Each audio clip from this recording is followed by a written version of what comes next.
안녕하세요. 밤라디오 민준에 오신 것을 환영합니다. 40이 다 되어 세상을 다시 알게 된 여자입니다. 제 인생 그래도 나름 괜찮게 살아왔다고 생각했는데 결혼이라는 시련을 겪고 나니 그전의 삶이 왠지 다 부정당하는 기분이 들어요.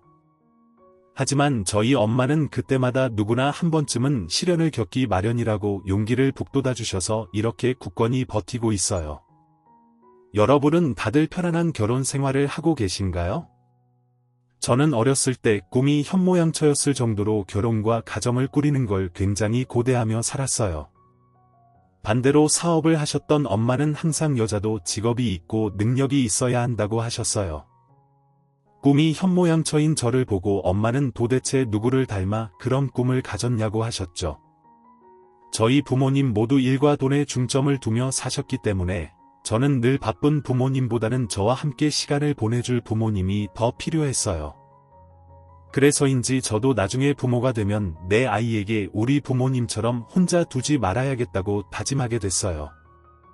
하지만 엄마의 말대로 세상은 호락호락하지 않았고 시대에 맞게 저도 돈을 벌어야 했어요. 무엇보다 요즘 남자들도 집에서 살림하고 육아하는 여자보다는 능력 있고 돈 잘 버는 여자를 더 좋아했죠. 그래서 저는 대학 졸업 후 은행에 취직하게 되었어요. 은행에 취직한 것도 엄마의 입김이 컸는데 돈을 좋아하는 엄마가 강력 추천한 직업이 은행원이었어요.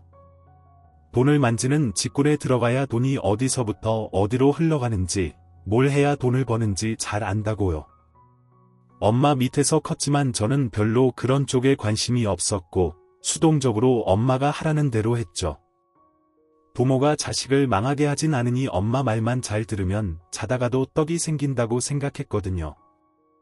그렇다고 해서 엄마와 사이가 나쁜 건 아니었어요.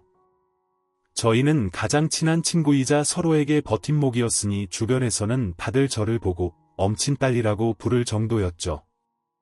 제 입으로 말하긴 좀 창피하지만요. 이런 버팀목의 관계는 아버지가 돌아가시고 나서 더욱 끈끈해지고 강해졌어요. 제 위로 오빠가 있었지만 오빠는 저와 성격이 달라 늘 엄마와 마찰이 있었거든요. 그래서 엄마는 제게 더 의지하고 마음을 기댔죠. 그런데 이런 엄친딸이었던 제가 결혼으로 인생을 망치고 엄마 가슴에 대못을 박을 줄은 정말 꿈에도 몰랐어요. 제가 남편을 소개받은 건 제 직장 상사인 지점장님의 소개였는데 지점장님은 항상 저를 유심히 살폈어요. 처음에도 저를 보자마자 자기 며느리감이라고 서슴없이 말했죠. 심지어 은행 남자 직원들에게도 윤 주임은 자기가 찜해놨으니 넘보지 말라는 말까지 하셨어요. 만약 지점장님이 남자였다면 저도 상당히 불편하고 불쾌했을 텐데 다행히 저희 지점장님은 여자분이었고 은행에서도 큰엄마나 큰이모로 불릴 정도로 화통한 성격의 직원과 고객 모두를 끌어안아주는 따뜻한 분이었어요. 그래서 저도 지점장님이 그러실 때마다 그냥 농담이겠거니 웃고 넘겼는데 그게 농담이 아니었더라고요. 솔직히 저는 지점장님이 남자 소개를 해준다고 해도 본인 지인이나 조카 정도 소개해줄 줄 알았는데 본인 아들을 소개받으라고 했어요. 그것도 저희 엄마에게 아주 직접적으로 이야기하셨는데 엄마가 저 근무하는 은행이 주거래 은행이라 일주일에도 몇 번씩 오시곤 했거든요. 그런데 누가 보면 이미 사돈 맺은 사람처럼 살갑게 대하시는데 저는 그게 점점 더 부담으로 느껴졌어요. 어머, 윤 주임 어머님 오셨어요. 오늘도 아주 눈부시게 아름다우시네요. 우리 윤 주임이 어머니를 닮아서 이렇게 예쁜가 봐요. 다음부터는 창고에서 기다리지 마시고 VIP룸으로 바로 들어오세요. 우리 윤 주임 어머님이신데 제가 VIP로 모셔야죠. 안 그래, 윤 주임? 아이고, 아닙니다. 그냥 창고에서 일 봐도 돼요. 이렇게 창고에서 딸내미 얼굴 한번 더 보고 좋지요. 뭐, 우리 윤 주임이 얼마나 일을 잘하는지 몰라요. 제가 아주 우리 윤 주임만 보면 탐이 나요. 며느리감으로까지 탐이 난다니까요. 제 마음에 아주 쏙 들어요. 저야 저희 딸 이렇게 이쁘게 봐주셔서 감사하지요. 엄마가 은행에 올 때마다 제가 업무를 보는 창구에 와서 이런 말을 하고 가는데 나중에는 엄마도 물어보더라고요. 대체 지점장님 아들은 뭘 하는 사람이길래 그렇게 소개해 주려고 하냐고요. 저도 듣기로는 자동차 회사 다니고 자기 이름 앞으로 18병짜리 아파트 있고 결혼 준비는 다 되어 있다고 들었는데 괜히 섣불리 소개를 받았다가 사이라도 틀어지면 지점장님 얼굴 보기도 껄끄러워져서 싫다고 했어요. 그런데 결국 지점장님이 회식 자리에 본인 아들을 불렀고 자연스럽게 만남을 갖게 되었죠. 지점장님은 제 팔짱까지 끼며 자기 아들 이 정도 인물에 이 정도 직업이면 어디 하나 빠지지 않으니까 한번 만나보라고 하셨고 남편이 먼저 적극적으로 호감을 표하며 진지하게 연애를 시작하게 되었어요. 그러면서 1년 연애 끝에 둘 다 결혼 정년기가 되어 결혼을 하게 되었죠. 제 상사이자 시어머니가 된 지점장님은 늘 제게 본인 인생에서 가장 잘한 일이 저희 둘 결혼시킨 일이라고 하셨고 그만큼 저를 끔찍이 아껴주셨어요. 그리고 제가 결혼하기 1년 전 시어머니는 회사를 정년퇴직하셨고 한가해진 날들을 저희 엄마와 자주 만나곤 했어요. 정말 사돈끼리 이렇게 가까워도 되나 싶을 정도로 두 분은 친구처럼 친했는데 실제로도 너무 신기했던 게 저희 엄마랑 시어머니는 나이도 같고 생일도 같고 종교까지 같아서 통하는 게 많았어요. 이런 게 인연인가 싶을 정도로 결혼을 잘했다고 생각했어요. 그리고 아무래도 엄마가 사업을 하다 보니 지점장 출신이었던 시어머니가 엄마에게도 많은 도움을 줬어요. 본인이 아는 거래처 사장님이나 일하면서 알게 된 고객들을 소개해주고 투자 기회가 생기면 같이 돈을 벌자고 엄마를 꼭 챙겨주곤 했죠. 저도 참 감사하더라고요. 그리고 저희 엄마 칭찬을 입에 침이 마르도록 하셨는데 그럴 때마다 저는 몸둘 바를 몰랐어요. 네 장모님이 얼마나 대단한 분이시고 사업가인지 윤호 너 아주 똑똑히 알아둬. 그리고 내가 사위니까 무슨 일 생기면 바로바로 튀어가고 전구라도 떨어지면 바로 가서 새로 달아드리고 항상 충성을 다해. 어머님, 윤호씨 지금도 엄마한테 엄청 잘하고 있어요. 그 정도까진 안 해도 돼요. 너무 잘해줘서 엄마가 저희 오빠보다 사위가 더 아들 같다고 하셨다니까요. 아들처럼 생각해 주시면 나야 감사하지. 나는 우리 윤호 장갑 보낼 때 처갓집에 막내 아들 하나 보내는 마음으로 다 드렸어. 이제는 내 아들이 아니라 처갓집 아들이라고 저도 그런 마음으로 어머님한테 딸처럼 잘하겠습니다. 며느리가 딸이 될 수 없다고 하지만 노력해 볼게요. 이런 웃음꽃 피는 가족 간의 행복이 저는 영원히 지속될 줄만 알았는데 결혼한 지 6년 반 만에 저희 엄마가 사기를 당하면서 몇십 년 동안 운영해오던 사업체가 순식간에 날아가 버리는 절망적인 일이 생겼어요. 돌아가신 아버지 때부터 해오던 사업이었는데 일구는 건 그렇게 오랜 시간이 걸렸지만 망하는 건 한순간이더라고요. 이렇게 허무하게 도산해버릴 줄은 꿈에도 몰랐어요. 엄마는 이런 사태가 일어날 줄 짐작하고 계셨는지 가족들에게는 일부러 이야기하지 않고 혼자 아둥바둥하며 여기저기서 막아보려고 했었나 봐요. 하지만 엄마도 해결할 방법이 없었고 결국 집이며 차며 가지고 있던 부동산들, 돈 될 만한 것들을 다 팔아 파산만은 겨우 막았다고 했어요. 오빠나 저나 이런 사업 쪽에는 무지했고 남들이 시키는 일만 하는 직장인이었기에 어떻게 엄마를 도와줘야 할지 막막하기만 했어요. 그래서 엄마 혼자 고군분투하며 모든 걸 다 정리한 거죠. 그렇게 어느 정도 정리가 되어 다시 만난 엄마는 그 몇 달 사이에 완전히 할머니가 되어버렸어요. 그 사이에 얼마나 많은 스트레스를 받았길래 저렇게 머리가 새하얗게 새어버렸는지 엄마의 모습을 보고 가슴이 메어와 다음 말을 잊지 못하겠더라고요.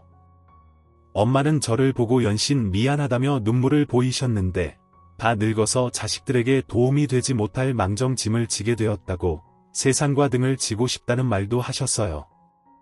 저는 그런 엄마에게 나쁜 생각은 절대 하지 말라며 돈을 막은 것만 해도 다행으로 생각하자고 했어요. 그 이상으로 빚을 지거나 파산할 정도는 아니니 그것만으로도 다행이라고요. 그런데도 엄마에게는 저희 위로가 크게 와닿지 않는 것 같았어요. 그도 그럴 것이 60평대 아파트에서 살다가 한순간에 고시원으로 가게 되었고 그 좋아하던 미술 작품을 사는 취미 활동도 하지 못하게 되었으니 엄마에겐 사형 선고나 다름이 없었죠. 만약 젊었을 때의 엄마였다면 다시 일어나 뭐든 해보겠다고 큰 소리를 치셨겠지만 이제는 연세가 들어 그럴 기력도 의욕도 없어진 것 같았어요. 저는 이런 엄마를 보고 아무것도 하지 않으셔도 되니 건강만 했으면 좋겠다는 생각이 들었어요. 여태 열심히 살아오신 걸 누구보다 제가 더 잘 알고 있었으니까요. 엄마는 망한 것도 망한 거지만 사람에 대한 배신감 때문에 더 힘들어 하셨어요. 쫄딱 망하고 나니 주변에 남는 사람들이 단 한 사람도 없다고 하셨죠. 그리고 그 사람들 안에 저희 시어머니와 남편도 포함되어 있었는데 남이야 그렇다 치지만 가족이 그럴 수 있나 싶었어요. 남편과 시어머니는 서서히 태도를 바꾸기 시작했는데 처음에는 그들도 저희 엄마와 저를 걱정해주는 척하긴 했지만 상황이 보기보다 심각하단 판단이 들었는지 재빠르게 엄마와의 관계를 손절했어요.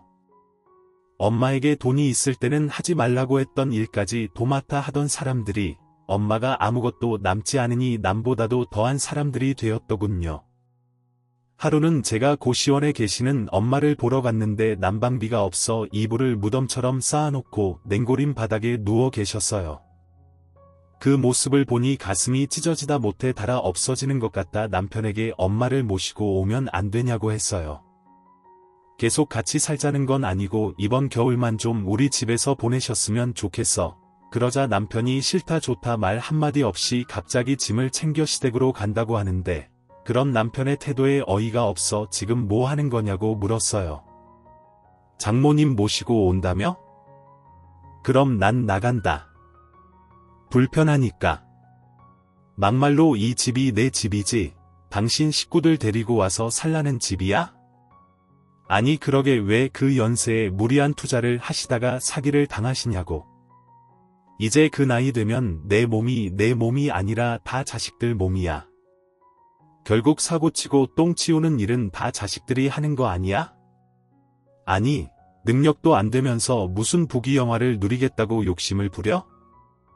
내가 진작에 알아봤어야 했는데 내 언젠가 이렇게 될 것 같았어.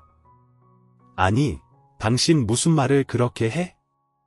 엄마는 매번 하던 일이 그런 일이었어. 누가 이렇게 될 줄 알았어? 그리고 시어머니도 아직까지 어디 투자하고 그러시잖아. 주식도 하시고 코인도 하시잖아. 그럼 시어머니도 그거 하지 마셔야겠네. 나중에 잘못되면 우리가 똥 치워야 되는데. 그리고 사람이 그러면 안 되지. 그동안 우리가 엄마한테 얼마나 많이 받았어? 엄마 본인 차는 안 바꿔도 당신 차는 바꿔준 사람이야. 거기에 남자가 회사 생활하면서 기죽으면 안 된다고 되려 당신한테 용돈 주고 그랬잖아. 근데 이랬던 엄마가 쫄딱 망하니까 그냥 버리는 거니? 네가 그런 말할 게 뻔해서 내가 나가주는 거 아니야? 네 엄마랑 둘이 잘 살아보라고. 너 아직도 네가 뭐라도 있는 집안처럼 행동하는데 망각하지 마. 니네 집 망했어. 그렇게 시댁으로 간 남편은 보름이 지나도 집에 오지 않았는데 엄마는 사위도 없는 집에 이러고 있는 게 너무 불편하다며 자기 때문에 저희 부부 사이도 멀어질 것 같다고 몇 번이나 고시원으로 돌아간다고 하셨어요. 그래서 저는 일부러 선의의 거짓말을 하며 어떻게든 엄마를 잡아두려고 했죠. 남편이 엄마 편하게 계시다가 가시라고 일부러 자리를 피해준 거라고요. 그런데 시어머니가 저희 집에 들이닥치면서 이 말도 곧 거짓말인 게 밝혀졌어요. 다짜고짜 쳐들어와 그동안 한 번도 보여주지 않던 모습을 보여주는데 원래 이런 사람이었나 싶을 정도로 막 나가더라고요. 저희 엄마에게 삿대질하며 모욕적인 말을 서슴없이 하는데 엄마는 아무런 대꾸도 하지 못하셨어요. 아이, 사돈, 지금 뭘 잘했다고 사위 집에 와서 이러고 계세요? 이젠 하다하다 눈치까지 말아 먹었어요. 왜 사돈이 바보 천치짓 한 걸 우리 아들이 책임을 지고 있냐고요? 등골 다 빼먹게 생겼네. 아니 대체 그동안 사업은 어떻게 하셨대요? 왜 안 하던 짓을 해선 집안을 이리 풍비박산 만드냐고요.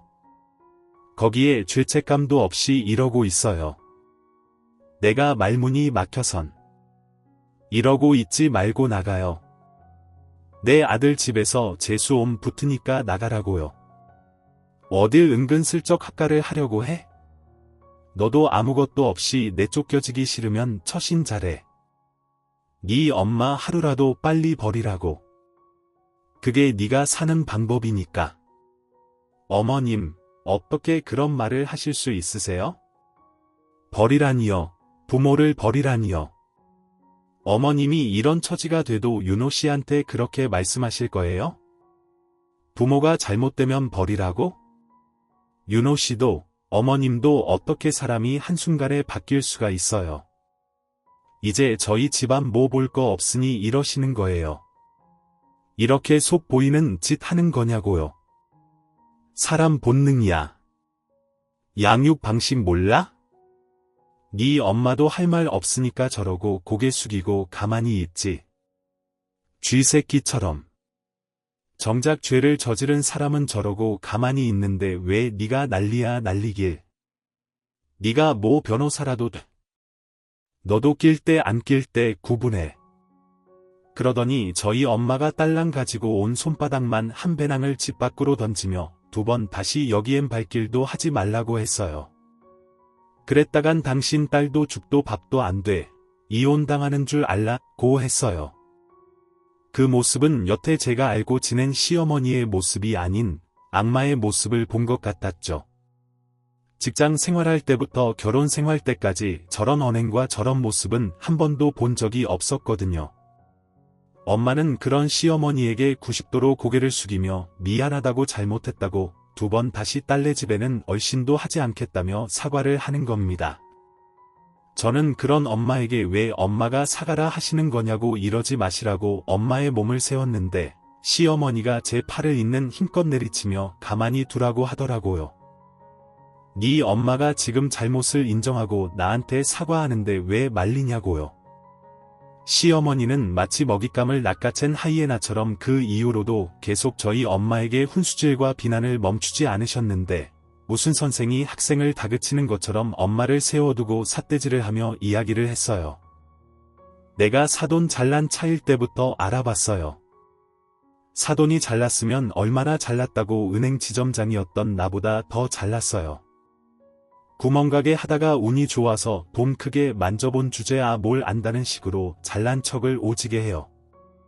난 그때부터 사돈이 망할 줄 알았어요. 이제부터라도 조용히 살아요. 처가댁은 못 볼 망정아 내 아들한테 피해는 주지 말아야지. 시어머니는 끝까지 저희 엄마가 가는 걸 지켜보았고 엄마는 복도 밖으로 내던진 옷가지들과 개인 용품들을 챙겨 저에게 가겠다는 말도 못하고 도망치듯 나가셨어요. 그리고 나중에 엄마한테 전화가 왔는데 자기 때문에 제가 이혼을 당하고 인생이 망가지게 될 수 없다며 저희 시어머니 말대로 하라고 엄마가 조용히 살겠다고 하더라고요. 그 말에 억장이 다 무너졌어요.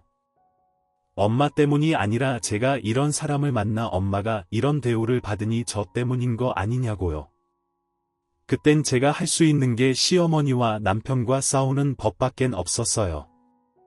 이혼을 생각하기엔 아이 문제도 있었고 제 뱃속에 팔주된 둘째도 있었거든요.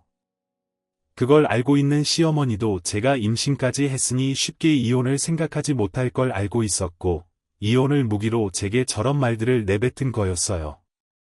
시어머니가 그 난리를 치고 나서야 남편은 집에 기어들어왔고 그날 있었던 일들을 얘기하며 또 한 번 대판 싸웠어요. 하지만 결론은 나지 않은 채 남편과는 냉정기로 들어서게 되었어요.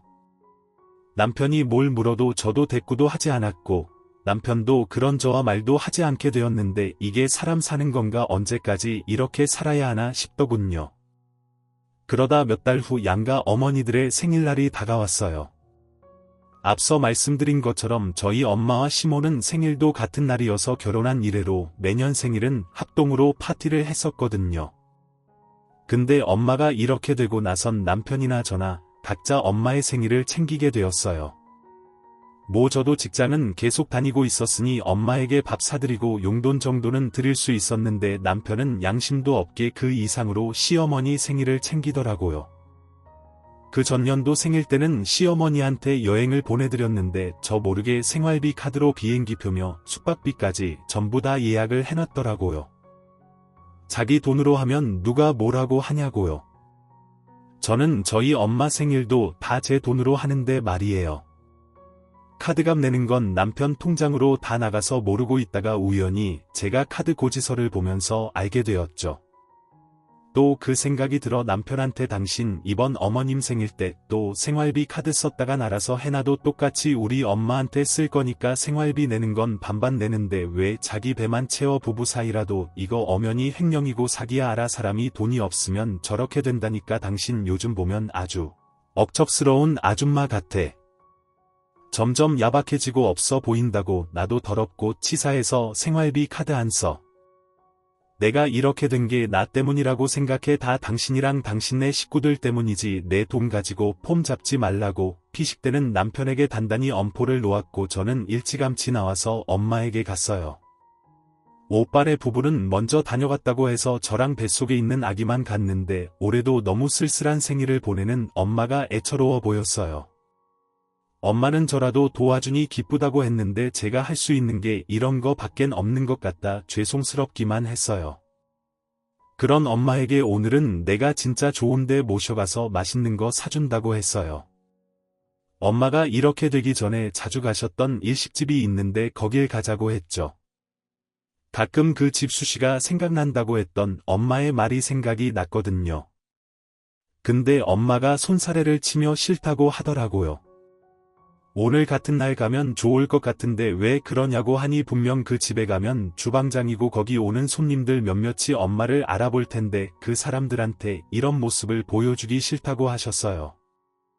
그냥 그때의 추억은 그대로 남겨두고 싶다고 하시는데 마트 푸드코트에 있는 초밥을 먹으러 가자고 하더라고요.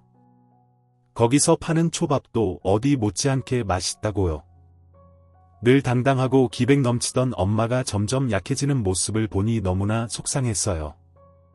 기어코 저를 마트 푸드코트로 데리고 가서 초밥을 시키시는데 제가 여기서 슬퍼하면 엄마는 더 슬퍼질까봐 눈물을 꾹꾹 참고 초밥을 사드렸고 많이는 아니지만 수정의 용돈도 엄마 주머니에 넣어드리며 월급 올라가면 더 많이 드리겠다고 했어요.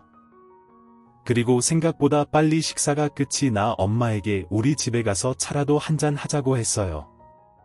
어차피 남편 놈은 시어머니 생신 해드린다고 저녁 늦게나 올 게 뻔했거든요. 괜히 류서방이랑 마주치기라도 하면 어째 자기 집에 왜 왔냐고 할 텐데 엄마 그냥 갈게. 나 때문에 난처한 상황 만들어서 니들도 싸우게 하고 싶지 않아서. 그래 여기가 무슨 자기 집이야 전세인데 괜찮아 엄마 가자. 그리고 이 집도 이제 곧 빼야 될 것 같아. 여기 집주인이 집 판다고 하더라. 집주인 바뀌면 나가라고 할 수도 있으니까 우리도 슬슬 집 알아봐야 될 것 같아. 집은 또 어디서 구하고 애 낳고 산후조리할 때 이사까지 하게 생겼어. 아이고 그래 우리 딸 힘들어서 어떡하면 좋아 이럴 때 엄마라도 나서서 도와줘야 되는데 가지도 못하고 미안하다. 그나저나 집주인은 바로 집 내놓는다고 했니? 응 벌써 내놓은 것 같더라고. 부동산에서 집 보러 가면 문 좀 잘 열어주라고 하더라고. 벌써부터 걱정이야. 그렇게 엄마와 한참 수다를 떨고 있는데 갑자기 여러 차례 문자가 연이어 날아오더라고요. 누가 급한 연락을 했나 하고 핸드폰을 봤는데 남편이 생활비 카드를 쓴 내역이었어요. 제가 원래는 카드 내역 문자 신청을 하지 않았었는데 오늘 혹시 몰라 다시 신청을 해놨는데 또 남편이 시어머니 생일을 이 카드로 썼더라고요. 그것도 소고기집에서 60만 원이 넘게 말이죠. 저는 그 내역을 보자마자 바로 남편에게 전화를 걸었고 남편은 제가 이 사실을 모르고 있는 줄 알고 왜 전화를 걸었냐고 하더라고요. 그래서 다짜고짜 소리를 지르며 야 이 얌생아 내가 말했지 당신 엄마 생일은 당신 돈으로 해결하라고 분명히 내가 말까지 했는데 또 생활비 카드로 돈을 긁어. 그것도 60만 원이 넘게 니들이 먹은 고깃값을 왜 나까지 내야 되는데 난 오늘 우리 엄마 6,000원짜리 초밥 사줬다. 나도 똑같이 60만 원 쓸 테니깐 그렇게 하라. 당신이 이 따위로 나오면 나도 똑같이 할 거라고. 아, 잘 됐네. 지금 집에 엄마 와 있는데 60만 원 쓰러 가야겠네. 아마 제 고함 소리에 시어머니도 그 소리를 들으셨는지 남편 전화를 뺏어들어 저보고 기다리라고 하더라고요. 저도 이판사판이다 싶어 누가 겁낼 줄 아냐며 오시라고 했어요. 그러더니 얼마 안 돼 시어머니랑 남편이 집으로 돌아왔고 몇 개월 만에 4명이 한자리에 만나게 되었어요. 시어머니는 오늘 아주 본때를 보여준다며 엄마부터 물고 늘어지기 시작하는데 저도 이에 질세라 시모에게 당신 아들 교육이나 똑바로 시키라고 했어요. 그러니 그 말에 남편 놈이 저보고 어디 싸가지 없이 자기 엄마한테 그딴 소리를 하냐며 저희 엄마를 향해 봉지를 던졌어요. 딸년 잘 못 키우고 집안 말아먹은 장모님이 60만 원짜리 소고기 먹을 자격이 있으세요? 장모님은 이 갈비뼈 하이타 드세요? 그게 딱 장모님 처지랑 맞는 음식이니까 우리 엄마는 장모님처럼 자식들한테 민폐는 안 끼치니까 60만 원짜리 고기 먹어도 되죠. 근데 장모님은 그럴 자격이 있는 사람이냐고요. 아, 이깟 갈비뼈로 감지덕지지. 그 말에 저도 눈이 돌아가 남편 놈을 있는 대로 밀쳤고 엄마는 그런 저를 말리며 뱃속에 있는 애 잘못된다고 나가자고 끌어당기기 시작했어요. 남편은 힘으로 저를 제압하며 한 번만 더 까불고 기어오르면 그때는 쥐도 새도 모르게 없애버린다는 협박성 발언까지 해대는데 이게 두 자식의 애비로서 할 얘기인가 싶더라고요. 내가 알고 있는 남편이 이 정도로 쓰레기였나 싶었고 이걸 가만히 지켜보는 시어머니가 더 소름이 끼쳤어요. 마음 같아선 더 들이받고 싶었지만 엄마가 저 다친다고 한쪽 방으로 데리고 와서 문을 걸어 잠그더라고요. 그리곤 절 진정시키는데 그 난리 속에서도 침착하고 아무런 대꾸도 하지 않는 엄마가 조금은 원망스러웠어요. 어쩐 남편과 시어머니 말대로 사람이 가지고 있던 전부를 다 잃게 되면 이렇게 힘도 목소리도 낼 수 없게 되구나 싶었거든요. 근데 이런 와중에 엎친 데 덮친 격으로 다음날 집주인한테 연락이 왔는데 집이 팔렸다면서 이번 주 주말에 바뀐 집주인과 만나 전세 계약 건에 대해 얘기를 다시 해보라고 하더라고요. 하필이면 이럴 때 쳐다보기도 싫은 남편과 마주 앉아 의논을 해야 한다는 게 짜증만 났어요. 남편에게 대충 알리고 주말에 바뀐 집주인이 집으로 온다고 말을 전했죠. 그렇게 주말이 됐고 집주인은 약속 시간에 맞춰 저희 집을 찾아왔어요. 벨소리에 남편이 밖으로 나갔는데 나가자마자 신경질적인 목소리로 여기 왜 또 왔냐고 아직도 볼 일이 남았냐고 나가라고 하는데 대체 누가 왔길래 저런 소리를 하는 건가 싶어 저도 현관문 쪽으로 가니 현관문 앞엔 저희 엄마가 우두커니 서 계시는 겁니다. 저도 그런 엄마에게 연락도 없이 무슨 일로 오셨냐고 하니 전 집주인한테 연락 안 받았어. 이번에 계약한 바뀐 집주인 갈 거라고. 그게 나야. 내가 이 집 샀다. 그 한마디에 저도 남편도 그게 무슨 말이냐고 어안이 벙벙해 엄마만 멍하니 쳐다보았어요. 남편은 장난치고 있냐며 할 일이 그렇게도 없냐고 하는데 엄마가 그런 남편의 면상에 계약서가 들은 부동산 파일을 집어던지며 귀 먹었냐고. 내가 이 집 주인이 됐다고 못 믿겠으면 부동산 계약서 보고 등기부 등본까지 떼보라고 소리를 치시는 겁니다. 그리고 그제야 저는 일전에 엄마가 했던 말이 불현듯 스쳐 지나갔어요. 그 난리가 있던 날 엄마가 저한테 딱 이틀만 기다리면 다 해결을 해줄 거라고 했거든요. 근데 그땐 하도 정신이 없어 그 말이 무슨 말인지도 모르고 그냥 흘러들었는데 정말 이틀 후 엄마의 말이 퍼즐 조각처럼 다 맞아지기 시작했어요. 남편은 벌벌 떠는 손으로 바닥에 떨어진 부동산 서류를 하나씩 다 훑어봤고 엄마의 이름을 확인한 후 그제야 상황 파악이 됐는지 이게 어떻게 된 일이냐고 묻더라고요. 그렇게 엄마가 저희에게 감춘 어마어마한 비밀이 밝혀지기 시작했는데 여태까지 엄마가 저희를 속이며 사업체가 망한 척 사기당한 척 연기를 했다는 겁니다. 그리고 그 이유를 듣고는 그 이유의 가장 큰 원인이 시어머니였다는 것도 알게 되었어요. 저희가 결혼하고 나서 시어머니가 엄마한테 사업적으로 도움을 준다며 투자자도 소개해주고 도움될 만한 사람들도 소개해줬다고 했잖아요. 근데 어느 날 엄마가 시어머니한테 소개받은 사람들이 말하는 이야기를 몰래 듣게 되었대요. 그리고 그들의 대화를 통해 시어머니가 엄청난 계획을 세우고 있다는 것도 알게 되었다는데 그 계획은 바로 저희 엄마의 사업체를 꿀꺽한다는 계획이었대요.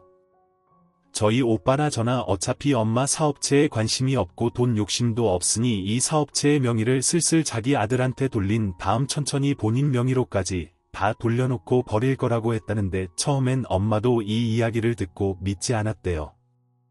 시어머니 입으로 직접 말한 것도 아니고 고작 남들이 하는 이야기로 몇 년째 세월을 함께한 사돈을 다짜고짜 의심할 수는 없었으니까요. 그런데 점점 그런 구멍들이 보이기 시작했고 엄마는 엄마 나름대로 저희 시댁 식구들의 민낯을 어떻게 밝혀내야 할까 고민을 했었다는 겁니다. 그래서 구안을 해낸 끝에 이런 방법을 쓸 수밖에 없었다는데 이 모든 일은 저희 오빠와 상의하고 미리 다 오빠의 명의로 돌려놓고 망한 첫 밑작업을 해놓은 거라고 하더라고요. 그 말을 듣는데 저도 같이 다리에 힘이 풀려 그대로 주저앉았어요.